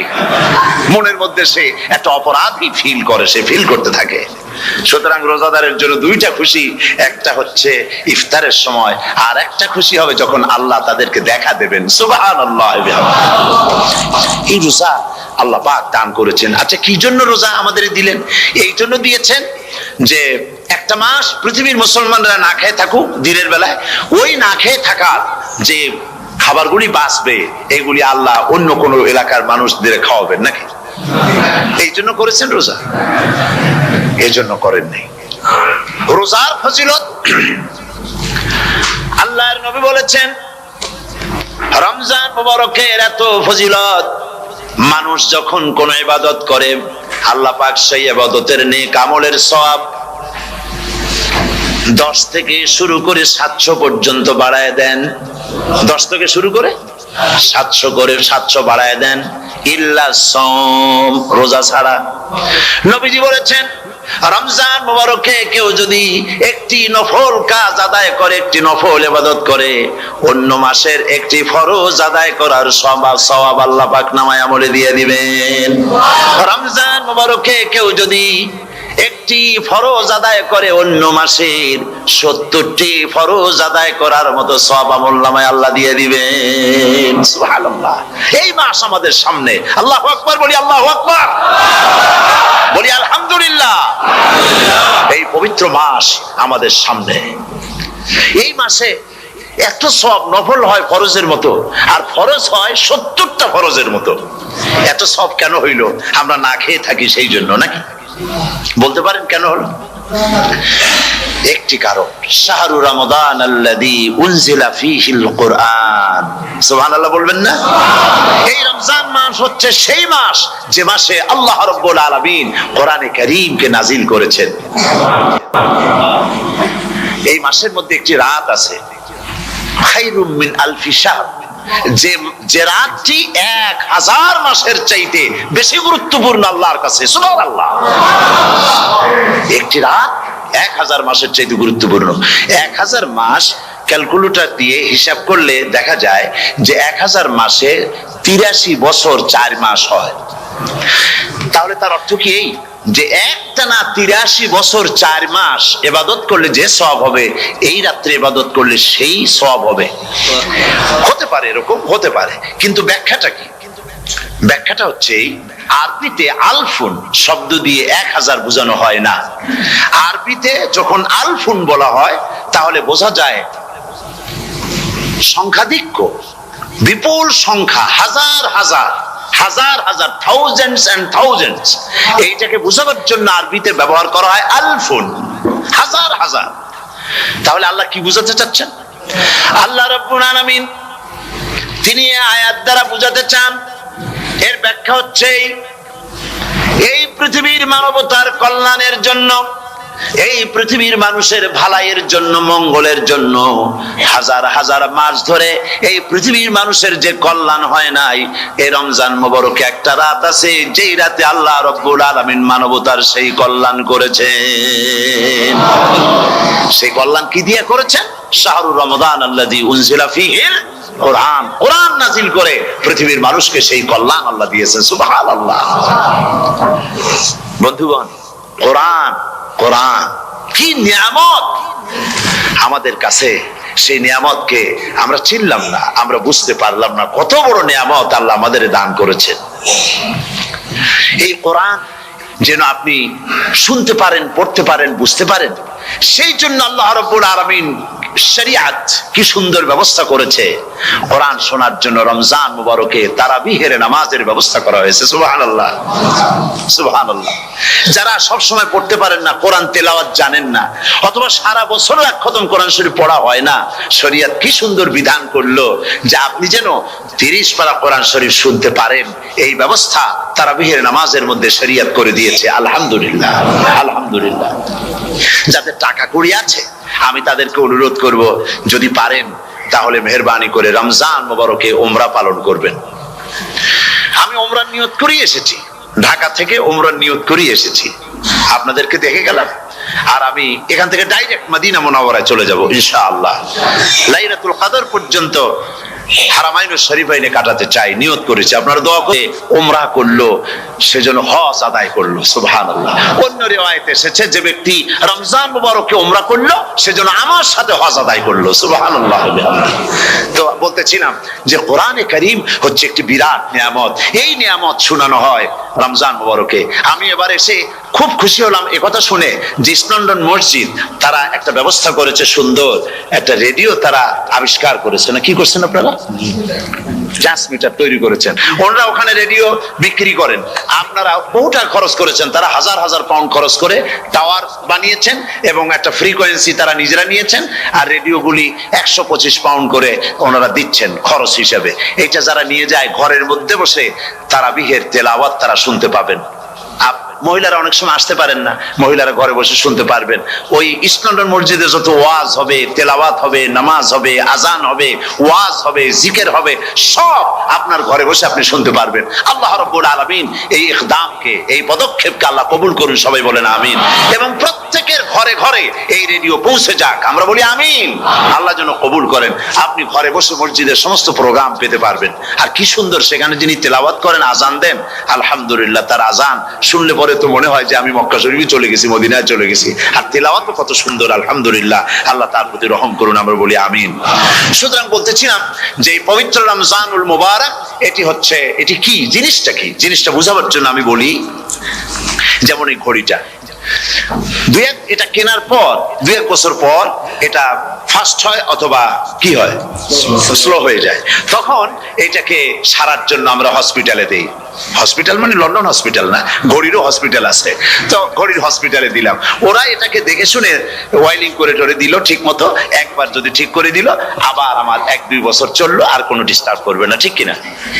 আপনার গাড়ির ইঞ্জিন যদি কোনো রকমের অসুবিধা করে, তাহলে গাড়ির ইঞ্জিনকে ওভারহোলিং করতে হয়, ইঞ্জিন ডাউন দিতে হয়। একবার যদি ইঞ্জিন ডাউন দিলেন, ওভারহোলিং করলেন, তাহলে আপনার এই গাড়ি 5-6 বছরের জন্য আর হাত দিতে হবে না। এই কথাগুলি বুঝতে পারছেন কিনা?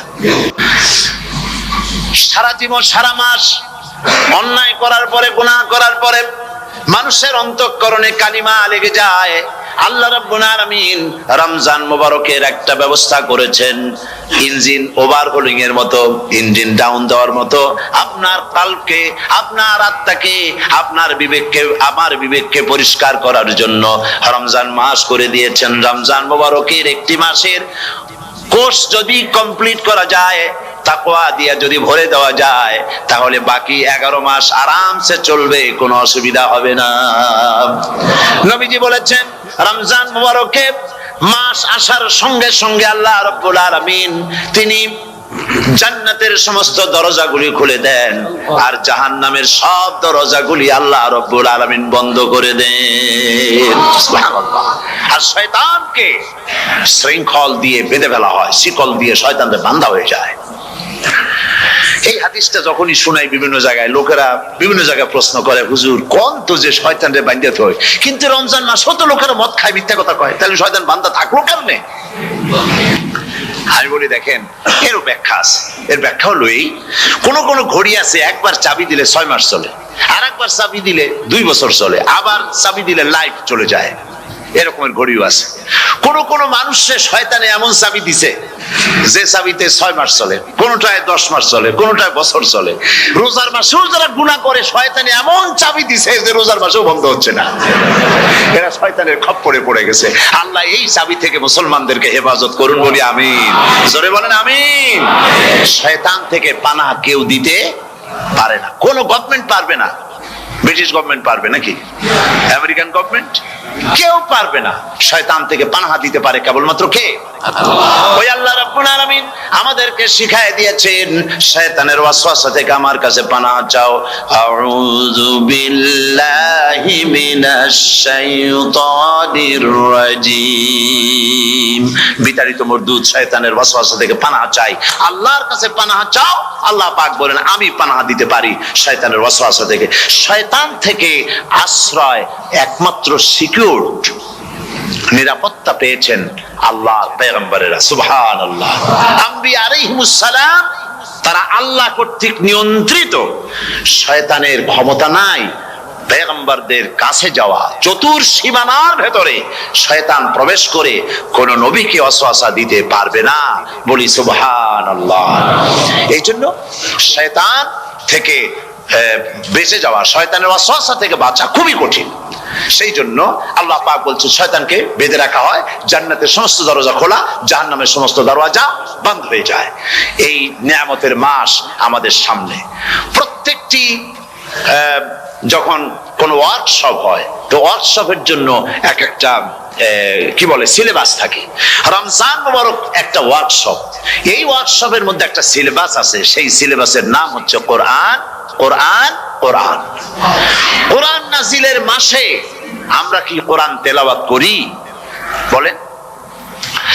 রোজা হচ্ছে, হাদিস শরীফের মধ্যে বলা হয়েছে, আস-সাওমু জুন্নাহ, রোজা হচ্ছে ঢাল। রোজা কি কন্ত? ঢাল বোঝেন তো? ঢাল কি? প্রোটেক্টর। আপনি জিহাদের ময়দানে, যুদ্ধের ময়দানে নিরাপত্তার জন্য, বাইরের থেকে আক্রমণকে ভিড়াবার জন্য কি ব্যবহার করেন? ঢাল ব্যবহার করেন। রোজা হচ্ছে ঢাল, শয়তানের সমস্ত আক্রমণ থেকে বাঁচার জন্য রোজা হচ্ছে ঢাল। রোজার দিনে কেউ যদি আপনার সাথে ঝগড়া করে, তাহলে রাসূল বলেছেন তুমি বলো, তুমি ঝগড়ায় প্রবৃত্ত হবে না। তোমার সাথে যদি কেউ ঝগড়া করে, তুমি বলবে ইন্নী সাইম, আমি রোজাদার। আমি তোমার মতো ঝগড়া করতে আমিও পারি, আমি তোমার মতো গালাগালি দিতে পারি, কিন্তু আমি দেব না, ঝগড়াও করব না, গালিও দেব না, মারামারিও করব না, কারণ আমি রোজাদার। সুবহানাল্লাহ। রোজা আপনাকে গুনাহ থেকে বাঁচায় দেবে। দেখেন রোজা কিভাবে গুনাহ থেকে বাঁচায়। মিথ্যেবাদী, মিথ্যেবাদী সারাক্ষণ মিথ্যে কথা বলে, কিন্তু রোজার মাস আসছে। এখন মিথ্যাবাদী যারা, তাদের ঘনিষ্ঠ লোকদের কাছে শুনেছি যে তারা বলে, যদি কোনো লোক দিনের বেলা এসে যায় আর এমন কথা, যে কথা বলতে গেলে মিথ্যা বলা ছাড়া উপায় নাই তার জন্য, সে তখন বলে ভাই তুমি তো অসময় আসছো, এখন আমি খুব ব্যস্ত, আই এম ভেরি বিজি, তুমি রাত্রে আসো। কথা বুঝতে পেরেছেন তো? রোজা হচ্ছে কি? রোজাটা কি বলে? ঢাল। কোন মেয়ে লোকের দিকে চোখ পড়লো, আহা আমি তো রোজাদার, চোখকে সাথে সাথে নিচে নামায় ফেললো। গানের আওয়াজ আসলো, আমি তো রোজাদার, সে গানটা শুনলো না। কাজী সমস্ত গুনাহ থেকে বাঁচার জন্য রোজা একটা বিরাট হাতিয়ার। সুবহানাল্লাহ।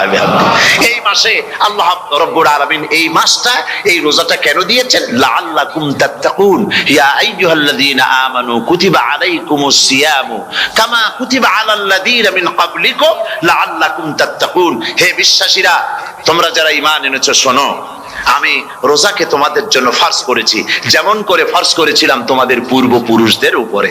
রোজা শুধু আমাদের উপরে ফরজ হয়েছে তা না, আমাদের আগে যারা যেসব নবীরা আসছিলেন তাদের উপর রোজা কি ছিল? ফরজ ছিল। সুতরাং এই রোজা তোমাদের উপরে ফরজ, এই জন্য লাআল্লাকুম তাত্তাকুন, যাতে করে তোমরা কি হতে পারো? পরেজগার হতে পারো। কি হতে পারো? পরেজগার, মুত্তাকি হতে পারো, আল্লাহকে ভয় করতে পারো। একমাত্র আল্লাহর ভয় মানুষকে ভালো বানাতে পারে। একটা মানুষ জান্নাতে যাওয়ার জন্য, জাহান্নাম থেকে বাঁচার জন্য একটা জিনিস, কয়টা জিনিস বলেন? একটি জিনিস যদি ভেতরে থাকে তাহলে সমস্ত গুনাহ থেকে বাঁচতে পারে। আর একটি জিনিস যদি না থাকে তাহলে এমন কোন কাজ নাই পৃথিবীতে যা সে করতে পারে না। সেই কাজটার নাম কি? তাকওয়া। সবাই বলেন কাজটার নাম কি? তাকওয়া। যদি ভেতরে আল্লাহ পাকের ভয় থাকে, রব্বুল আলামিন আমাকে দেখছেন, তিনি আমাকে শুনতেছেন, এই ভয় যদি অন্তঃকরণের ভিতরে থাকে, তাহলে এই লোকটি কোনো গুনাহের কাজ করতে পারবে না, মিথ্যা বলতে পারবে না, ওজনে কম দিতে পারবে না, খাদ্যে ভেজাল দিতে পারবে না, শয়তানি বদমাশি করতে পারবে না। আর যদি এই জিনিসটির অভাব থাকে, যদি তাকওয়া না থাকে, তাহলে সমস্ত অন্যায় কাজ সে করতে পারবে। এই জন্য আল্লাহ রাব্বুল আলামিন বলেন, রোজা এই জন্য দান করেছে যাতে করে, রোজার মাস এই জন্য দিলাম, লাআল্লাকুম তাত্তাকুন, তোমাদের ভিতরে তাকওয়ার সৃষ্টি হয়। এই ওয়াজ আমি আপনাদের সামনে অনেকবার করেছি। হযরত ওমর রাদিয়াল্লাহু তাআলা আনহু রাতের বেলায় ঘুরতে ঘুরতে দেখেন এক বাড়িতে আলো জ্বলছে, শেষ রাত। এই রাত্রে বাড়িতে আলো জ্বলে কেন? ভাবলেন কোনো অসুখ বিসুখ হলো নাকি। তো উনি কাছে গেছেন, গিয়ে কান পেতে শুনতেছেন। বাড়ির মালিক বুড়ি তার যুবতী মেয়েকে ডেকে বলছে, মা ওঠো, তাড়াতাড়ি ওঠো। কেন? কয় যে সকাল তো হয়ে গেল, দুধ দই এনেছি, আমি দুধ এনে রাখছি, এখন তুমি পরিমাণ মতো সবটা পাত্রে পানি দিয়ে ভরে দাও, তাহলে ওজন বেশি হবে আর আমরা ভালো লাভ করতে পারবো। মেয়ে বলছে, মা তুমি বলো কি, এটা আমার দ্বারা সম্ভব না। কেন সম্ভব নয়? হযরত ওমর এক ফরমান জারি করেছেন, তিনি বলেছেন পানিতে, দুধের মধ্যে পানি মিশাতে নিষেধ করেছেন। তাছাড়া রাসূল করিম সাল্লাল্লাহু আলাইহি ওয়াসাল্লাম খাদ্যদ্রব্যে ভেজাল দিতে নিষেধ করেছেন। কাজী হযরত ওমরের এই নির্দেশকে আমি অমান্য করতে পারবো না। মা বলছে, দেখো ওমর এখন তো ঘুমাইতেছে, এত রাত্রে তিনি কি এখানে আসছেন নাকি আমাদের এই কারবার দেখতে? তুমি পানি মিশাও ইচ্ছে মতো। মেয়ে বলছে, মা হযরত ওমর ঘুমাতে পারেন, তার পুলিশেরা, তার গোয়েন্দা বিভাগের লোকেরা ঘুমাতে পারেন, হযরত ওমরের চোখকে ফাঁকি দেওয়া যাবে, হযরত ওমরের পুলিশকে ফাঁকি দেওয়া যেতে পারে, কিন্তু আল্লাহ রাব্বুল আলামিনের চোখকে ফাঁকি দেওয়া যাবে না। আমার আমার পক্ষে সম্ভব নয়, আমি দুধে পানি মিশাতে পারবো না। হযরত ওমর রাদিয়াল্লাহু তাআলা চলে গেলেন, গিয়ে তার ছেলেকে ডেকে বললেন, ছেলে আমি তো এখন বুড়া হয়ে গেছি, আমার বিয়ের বয়স নাই, আমি একটা মেয়ের খোঁজ নিয়ে আসছি, যদি আমার বয়স থাকতো এই মেয়েটার আমি বিয়ে করতাম। সুবহানাল্লাহ, সুবহানাল্লাহ। এই মেয়েটা তুমি খোঁজ নাও, যদি বিয়ে না হয়ে থাকে তুমি প্রস্তাব দাও বিবাহের। কি সৌন্দর্য তিনি দেখলেন মেয়েটার মধ্যে, স্বাস্থ্য, রূপ, যৌবন, কি দেখলেন? তাকওয়া। জোরে বলেন না, কি দেখলেন? তাকওয়া। এই তাকওয়া তিনি দেখলেন। এই তাকওয়ার উপরে ভিত্তি করে আমিরুল মুমিনিন, অর্ধেকটা পৃথিবীর প্রেসিডেন্ট, খলিফাতুল মুসলিমিন, আমিরুল মুমিনিন হযরত ওমর তার ছেলের জন্য পুত্রবধূ করে তাকে ঘরে নিয়ে আসলেন। সুবহানাল্লাহ। ফায়দা কি হলো? ফায়দা এই হলো, এই মেয়ের গর্ভে যে মেয়ে হলো, সেই মেয়ের গর্ভে যে মেয়ে হলো, সেই মেয়ের গর্ভে ফারুকে সানি হযরত ওমর ইবনে আব্দুল আজিজ রাহমাতুল্লাহ আলাইহির মতো ফারুকে সানি আল্লাহ দান করে দিলেন। সুবহানাল্লাহ ওয়া বিহামদি। এটা নাম হচ্ছে তাকওয়া। এই তাকওয়ার ব্যাপারে হযরত ওমর রাদিয়াল্লাহু তাআলা আনহু তিনি হযরত কাব বিন উবাই রাদিয়াল্লাহু তাআলা আনহুকে জিজ্ঞেস করেছিলেন যে তাকওয়ার একটা ব্যাখ্যা আপনি কি আমাকে বলতে পারেন, তাকওয়ার ব্যাখ্যাটা কি? তিনি বললেন, হ্যাঁ পারি। কি ব্যাখ্যা? তিনি বললেন যে দেখুন, তাকওয়ার ব্যাখ্যা হচ্ছে এই যে সংকীর্ণ একটি রাস্তা, সরু ন্যারো একটা রোড, এই ন্যারো রোডের দুই দিকে আছে কাঁটাযুক্ত লতা পাতা। এই কাঁটাযুক্ত লতা পাতার মধ্য দিয়ে এই সরু রাস্তা দিয়ে আপনি যখন যাবেন তো কিভাবে যাবেন? হযরত ওমর বললেন, আমার জামা কাপড় এইভাবে খুব আটোসাটো করে আমরা যাব, যাতে করে গায়ের চামড়াও না ছেড়ে আমার জামাও যাতে না ছিঁড়ে যায়। হযরত কাব বিন উবাই রাদিয়াল্লাহু তাআলা আনহু বলছেন, এটার নামই হচ্ছে তাকওয়া। এটার নাম কি? তাকওয়া। এটার নাম হচ্ছে তাকওয়া। দুনিয়ার অসংখ্য পাপের ভেতর থেকে আপনি চলে যাবেন, পাপ যেন আপনাকে স্পর্শ করতে না পারে। এটার নাম তাকওয়া। বাইন মাছ নিশ্চয়ই খেয়েছেন আপনারা, না লন্ডনে পাওয়া যায় না? পাওয়া যায়। এই বাইন মাছ যারা খেয়েছেন আপনারা, আমি জানি না আপনারা জানেন কিনা, বাইন মাছ কোথায় থাকে? পানিতে থাকে না কাদায় থাকে? মাশাআল্লাহ, বাইন মাছ থাকে কাদার মধ্যে। কিন্তু এই বাইন মাছ যারা ধরেছে তাদের মুখে শুনেছি আমি যে বাইন মাছ থাকে কাদায়, ওকে যখন ধরে টেনে বের করা হয় কাদার মধ্য থেকে, এক ফোঁটা কাদা ওর গায়ে নাই। এই কলুষিত সমাজ, পাপে ভরপুর, গ্রেট ব্রিটেন, আমেরিকা, পাশ্চাত্য, আমাদের দেশ, সর্বত্র পাপ আর পাপ। এই পাপের মধ্যে বাইন মাছ শুধু খাইয়েন না, ওর কাছ থেকে শিক্ষাও গ্রহণ করেন। ও যেমন কাদার মধ্যে থাকে, কাদা ওর গায়ে লাগে না, আপনিও এই সমাজের মধ্যে আপনি আপনার কাজ চালিয়ে যান, পাপ যেন আপনাকে স্পর্শ না করে। আল্লাহ যেন পাপের থেকে আমাদের বাঁচান। আমরা বলি আমিন, সবাই বলেন আমিন। এটার নাম হচ্ছে তাকওয়া। আর তাকওয়া লম্বা জামায় তাকওয়া হয় না, লম্বা দাড়িতে তাকওয়া হয় না, পাগড়ি একটা বানলেই তাকওয়া হয় না। রাসূলুল্লাহ সাল্লাল্লাহু আলাইহি ওয়াসাল্লাম বলেছেন তাকওয়া হা হুনা, হা হুনা, হা হুনা, তিনবার বলেছেন, বুকের দিকে দেখায় বলেছেন তাকওয়া হা হুনা। তাকওয়া হচ্ছে এখানে। এর অর্থ এই নয় যে আমি দাড়িকে আমি ছোট করে দেখছি, জামাকে ছোট করে দেখছি, তা নয়। কিন্তু বলছি যে তাকওয়াটা হচ্ছে অন্তরের ভেতরে। এই অন্তরের ভেতর থেকেই এটার বহির প্রকাশ হতে হবে। আপনার কথায়, আপনার বলায়, আপনার ওঠায়, আপনার বসায়, আপনার চালচলনে, আপনার বিয়ে শাদীতে, আপনার ব্যবসা বাণিজ্যের সর্বত্র তাকওয়ার ছাপ প্রদর্শিত হতে হবে। তাহলেই আমার মধ্যে তাকওয়া এসেছে বলে প্রমাণ হবে। আর এটাই আল্লাহ পাক চান। রমজান মুবারকে তোমাদের মধ্যে তাকওয়া সৃষ্টি হোক। রোজা সম্পর্কে এই কথাগুলি আমি বলে নিলাম। প্রথম 10 দিন শুধু রহমত নাজিল হবে, দ্বিতীয় 10 দিনে আল্লাহ পাক শুধু মাফ করতে থাকবেন, আর তৃতীয় 10 দিনে আল্লাহ পাক জাহান্নাম থেকে মুক্ত করে দিবেন। সুবহানাল্লাহ। রমজানে মক্কা শরীফে, মদিনা শরীফে ছোট্ট একটা বাচ্চাও ঘুমায় না। অন্তত 5-7 বছর, 8-10 বছর বয়স হয়ে গেছে এরকম বাচ্চা সারা রাত্রে 1 সেকেন্ডের মধ্যে ঘুমায় না। সমস্ত লোক জাগে, ফজরের নামাজ পড়তে থেকে ঘুমায়, সব সমানে 2 হাতে নেকি কামাই করে। নেকি কামাইয়ের মৌসুমে বাহার। রমজান হচ্ছে নেকি কামাইয়ের বসন্তকাল। আপনারা যেন খবরদার মিস করবেন না, খবরদার। এই মাসটা পুরোপুরি কাজে লাগাবার জন্য মায়েরা, আমার মায়েরা, বোনেরা, মেহেরবানি করে এই মাসটা কাজে লাগাবেন। গীবত গাইবেন না, রাগারাগি করবেন না, ঝগড়াঝাটি করবেন না, মিথ্যা কথা বলবেন না, তেলাওয়াত, জিকির, আজগার। আর পুরুষেরাও এই জিকির আজগারের মধ্যে, মানুষকে ভালো কাজের আদেশ করার মধ্যে যা আজকে আল্লাহ আমার দিয়ে বলাইলেন, এই কাজগুলি আমি এবং আপনারা সবাই যেন আমল করতে পারি। আল্লাহ তৌফিক দান করুন। আপনারা এই মোনাজাতের পরে যে যে এলাকায় গিয়ে জামাতে এশার নামাজটা আদায় করবেন, এখানে নামাজের কোনো ব্যবস্থা করা যায় নাই বলে আমরা দুঃখ প্রকাশ করছি। পাশে যেখানে মসজিদ পান, জামাতে এশার নামাজটা খবরদার আদায় করে নেবেন। নামাজ ছেড়ে দেবেন না। 5 ওয়াক্ত নামাজ সঠিকভাবে আদায় করবেন। আর মদের ব্যবসা যাদের আছে মদের ব্যবসা ছেড়ে দিবেন। আর মদের চাকরি যারা করেন সেখান থেকে এই চাকরি উঠাইয়া কোনো ভালো জায়গায় চাকরি করার জন্য চেষ্টা করবেন। জেনা, ব্যভিচার, নাচ, গান ইত্যাদি, তাস, পাশা, জুয়া, অন্যায় কাজে যাব না। আল্লাহ যেন কবুল করেন, বলেন আমিন। বলেন সবাই আমিন। এটাই কাজ। শিরক এবং বেদাতের বাড়ির কাছেও আমরা কেউ যাব না। এই তওবা করে খাঁটি মুসলমান হইতে হবে। আমরা কতদিন বাঁচবো জানি না। আল্লাহ পাক যেন আমাদেরকে ঈমানের সাথে রাখেন। যাদের মুখে দাড়ি নাই আল্লাহ পাক তাদের মুখে দাড়ি লাগায় দিক, বলি আমিন। আপনারা চেষ্টা করেন রসুলের এই সুন্নতটা আমল করার জন্য। যেহেতু আমরা মারা যাবো, চিরদিন বাঁচবো না, তো আল্লাহ রসুলের কাছে কেমনে আমরা আমাদের চেহারা দেখাবো? জামায়, দাড়িতে, টুপিতে, পর্দায়, মেয়ে লোকদের পর্দা করার মধ্যে সবটার মধ্যে রাসূলুল্লাহর সুন্নত যেন আমরা আমল করতে পারি। আল্লাহ যেন তৌফিক দেন। আল্লাহুম্মা আমিন। ربنا ظلمنا أنفسنا وإن لم تغفر لنا وترحمنا لنكونن من الخاسرين।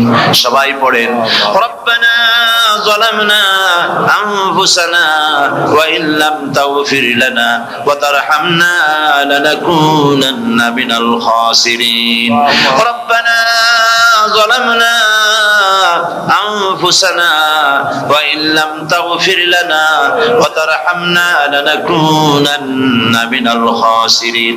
রব্বুল আলামিন প্রচন্ড ঠান্ডাকে উপেক্ষা করে হাজার হাজার নারী পুরুষ স্টেপনি গ্রিন স্কুলে আল্লাহ তোমার কোরআন শোনার জন্য, তোমার নবীর হাদিস শোনার জন্য দীর্ঘক্ষণ বসে আছেন। এতক্ষণ আমরা যে আলোচনা করলাম, দরুদ ও সালাম পড়লাম, মেহেরবানি করে সওয়াবটুকু রাসূল করিম সাল্লাল্লাহু আলাইহি ওয়াসাল্লামের রূহ মুবারকে পৌঁছায় দাও। পৃথিবীর মাটির নিচে যত মুমিন মুমিনাত শুয়ে আছেন আল্লাহ তাদের আরওয়ার পরে সওয়াব পৌঁছায় দাও। রব্বুল আলামিন আমরা সবাই মিলে আজকে দোয়া করি, আমাদের মধ্য থেকে আমাদের আব্বা জান আর আমাদের মা যাদের মারা গেছে কবরগুলিকে জান্নাতের টুকরায় পরিণত করে দাও। রব্বিরহামহুমা কামা রাব্বায়ানি সগীরা। সবাই পড়েন রব্বিরহামহুমা কামা রাব্বায়ানি সগীরা। হে আল্লাহ তাআলা, আত্মীয় স্বজন যদি বিদেশে থাকে টেলিফোনে খোঁজ খবর পাওয়া যায়, চিঠি দিয়েও 6 মাস 1 বছরে খোঁজ খবর নেওয়া যায়, কিন্তু আমাদের মা বাপ যাদের দুনিয়া থেকে বছরের পর বছর হলো বিদায় হয়ে গেছে, টেলিফোন বা চিঠিপত্রের কোনো সিস্টেম নাই, কোনো কায়দা নাই, কোন হালতে কবরে আছে জানি না। আল্লাহ তুমি দয়া করে আমাদের বাপ জান যাদের মারা গেছে আল্লাহ কবরটারে বেহেশত বানাইয়া দাও। রব্বুল আলামিন জনম দুঃখিনী মা, আমাদের মা যাদের মারা গেছে 10টা মাস পেটের মধ্যে থেকে মাকে হাঁটু দিয়ে, পাও দিয়ে, মাথা দিয়ে, গুতা দিয়ে কষ্ট দিয়েছি। আবার মা ডেলিভারিতে নিদারুণ কষ্ট করেছেন যা মা ছাড়া কেউ বুঝবে না। এরপরে 2.5 বছর পর্যন্ত মায়ের বুকের দুধ চুষে চুষে খেয়ে মাকে বিরক্ত করেছি, পেশাব পায়খানা করে মাকে কষ্ট দিয়েছি। আল্লাহ তাআলা আমাদের মা বাপ অনেকেরই গরিব ছিল, খাট নাই, বিছানা নাই, তোষক ছিল না, কোন রকম করে আল্লাহ তাআলা বিছানায় শোয়া থাকতো, পেশাব করে ছেলে মেয়ে পেশাব করে বিছানা ভিজাই দিয়েছে। মা নিজে আঁচলটা ভিজা আঁচলের উপরে শুয়ে ছেলেকে মেয়েকে বুকের উপরে করে সারাটা রাত কাটাই দিয়েছে। এই মা যার দুনিয়া থেকে বিদায় হয়ে গিয়েছে আল্লাহ দয়া করে কবরটাকে জান্নাতের টুকরা বানাইয়া দাও। আল্লাহ তাআলা আমাদের মা বাপ যাদের মারা গেছে তাদের উপর তোমার রহমত নাজিল করো। আমাদের দাদা দাদি, নানা নানি, আত্মীয় স্বজন, পাড়া প্রতিবেশী যারা মারা গেছে তাদের উপরে রহম করো। রব্বুল আলামিন আল্লাহ তাআলা আমরা যারা হাত তুলেছি, তোমার বান্দা বান্দিরা হাত তুলেছে, তুমি আরশে আজিম থেকে একটু তাকায় দেখো। আমরা কোন রাজা বাদশার কাছে হাত তুলি নাই, আমরা কোন প্রধানমন্ত্রী প্রেসিডেন্টের কাছে হাত তুলি নাই, কোন পীর বুজুর্গের কাছে হাত তুলি নাই, আমরা হাত তুলেছি শাহানশাহ রব্বুল আলামিনের দরবারে। রব্বুল আলামিন আলামিন, আমরা যতগুলি লোক হাত তুলেছি এর মধ্যে জিনাকার থাকতে পারে, মদখোর থাকতে পারে, বেনামাজি থাকতে পারে, সুদখোর থাকতে পারে। আল্লাহ কত রকমের গুনাহ করে আমরা হাত তুলেছি। আল্লাহ তুমি যদি দয়া করে আজকে আমাদের এই লোকগুলি কি তোমার বান্দা বান্দি গুলারে যদি মাফ করে দাও, আকাশের জমিনে এমন কেউ নাই যার কাছে তোমার এর জন্য কৈফিয়ত দেওয়া লাগে। রব্বুল আলামিন দয়া করে আমাদের জিন্দেগির গুনাহ মাফ করে দাও। আল্লাহ তাআলা আমার মা বোনেরা কষ্ট করে এই ঠান্ডাকে উপেক্ষা করে যারা এসেছেন, আল্লাহ তুমি মা বোনদের হায়াত দারাজ করে দাও, মা বোনদেরকে পর্দায় থাকার তৌফিক দিয়ে দাও। আয় আল্লাহ, মা বোনদের এমন জীবন যাপন করার তৌফিক দাও যাতে করে কিয়ামতে হযরত আয়েশা, হযরত খাদিজা, হযরত ফাতেমার সঙ্গে হাসর নসিব হয়ে যায়। আল্লাহ যে সমস্ত মা বোনদের বিয়ে হয়েছে বাচ্চা হয় নাই, আল্লাহ তুমি তাদেরকে নিঃসন্তানীকে বাচ্চা দিয়ে দাও। যাদের মেয়ে বড় হয়েছে বিয়ে দিতে পারে না, বিয়ের বন্দোবস্ত করে দাও। রব্বুল আলামিন মা বোনদের যাদের রোগ আছে ব্যাধি আছে, আল্লাহ দয়া করে সব অসুখ মাফ করে দাও। আল্লাহ আমরা যারা হাত তুলেছি ঋণগ্রস্তদের ঋণ পরিশোধের তৌফিক দান করে দাও। আল্লাহ তাআলা অসুখ বিসুখ যাদের আছে মাফ করে দাও। যারা নাকি হালাল ব্যবসা করে হালাল ব্যবসা বরকত দিয়ে দাও। হারাম ব্যবসা যারা করে, আল্লাহ মদের ব্যবসা যে হারাম ব্যবসা, তুমি মুসলমানদের মনের মধ্যে জাহান্নামের ভয় দিয়ে দাও। আল্লাহ মদের ব্যবসার মতো জঘন্য ব্যবসা থেকে মুসলমানদের বাঁচাও আল্লাহ। আল্লাহ রব্বুল আলামিন জিনা থেকে বাঁচাও, সুদ থেকে বাঁচাও, ঘুষ থেকে বাঁচাও। এই পবিত্র রমজান মাস আসতেছে, কাদের তুমি মাফ করবে তুমি জানো। আল্লাহ এই রমজানের বরকত থেকে আমরা যেন মাহরুম না হয়ে যাই। আল্লাহ তোমার বান্দা বান্দি আমরা যারা হাত তুলেছি এমন রোজা রাখার তৌফিক দাও যাতে তুমি খুশি হও বাবু। আমাদের কান্দার তৌফিক দাও।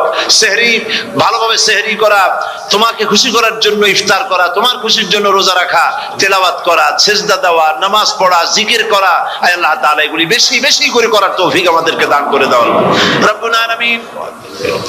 এই মাহফিলের ভিতরে বহু মানুষ আছে জীবনে কাবা শরীফ চোখে দেখে নাই, জীবনে তোমার হাবিবের রওজা চোখে দেখে নাই। আজকে একটা দোয়া করি তোমার কাছে, আমার মা বোনেরা আর ভাইরা যারা হাত তুলেছে, আল্লাহ তুমি দয়া করে মেহেরবানি করে জীবনে অন্তত একটা বার কাবা শরীফ চোখে দেখার তৌফিক দিয়ে দিও রব্বুল আলামিন। বাংলাদেশ থেকে আমাদের হাজার হাজার লাখ লাখ মুসলমান নরনারী বিদেশে চাকরি করার জন্য, ব্যবসা করার জন্য এসেছে। আল্লাহ চাকরি করতে এসে, ব্যবসা করতে এসে যেন ঈমান নষ্ট কারো না হয়। আল্লাহ সকলের ঈমান মজবুত রাখার তৌফিক দান করে দাও। আয় আল্লাহ তোমার কাছে একটা দোয়া করি, জাহান্নামের আগুন 3000 বছর বসে তপ্ত করেছো, জাহান্নামের আগুনে আমরা জ্বলতে পারবো না বাবা। জাহান্নামের আগুন আমাদের জন্য হারাম করে দাও আল্লাহ। আল্লাহুম্মা আজিরনা মিনান নার। সকলে পড়েন আমার সাথে, আল্লাহুম্মা আজিরনা মিনান নার, আল্লাহুম্মা আজিরনা মিনান নার ওয়া আদখিলনাল জান্নাতা মাআল আবরার। আল্লাহ তাআলা এই মানুষগুলি, এদের সাথে আমার কোনো আত্মীয়তার সম্পর্ক নেই, এদের সাথে আমার কোনো রক্তের সম্পর্ক নাই।